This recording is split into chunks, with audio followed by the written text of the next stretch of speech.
Hey, welcome back to the channel. I'm kicking off a new video series right now where we look back at the hater and we grade the hater on his predictions, or actually on his advice for certain cards that were popular at a given time, mostly from a year and a half to 2 years ago. He gave some really sage advice, so I think it'd be good to build on that, right? So what I'm going to do is, we'll play some clips from the older videos, assess where the cards were at that point, where they are now, what the return was if you were in those cards, and then what I will do, not the hater, I will be giving a price prediction for the card in question over the course of the next 3.5 years. I think we're going to use December 31st, 2027 as the benchmark. So without further ado, let's talk about Alexis Lafreniere and his Young Guns card from 2020 Upper Deck.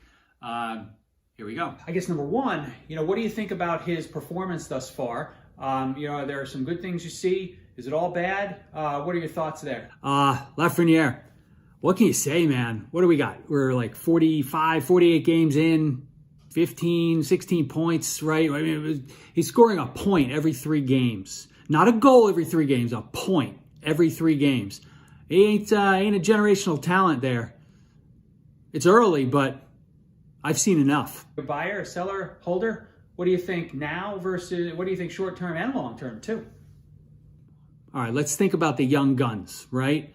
Short term or long term, this guy, he ain't the guy. And man, if there was a way to sell short these cards, I'd be freaking borrowing and selling short the hell out of these things. Definitely don't go and buy a Young Guns. Don't do it. Thank me later. So if you had taken the hater's advice, you would have, if you got creative and you were able to sell short Lafreniere's cards, you would have done really, really well. But if at a minimum you avoided his cards, you would have avoided a move from $660 on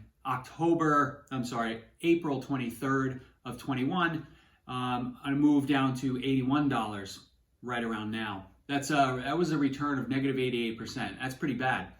My projection for the price of this card in December of 2000, let's say at December 31st, 2027, is going to be $25. So that will be a further 69-70% decline.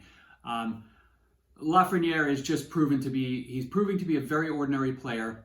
He doesn't seem to be able to crack the top 6 on the Rangers team.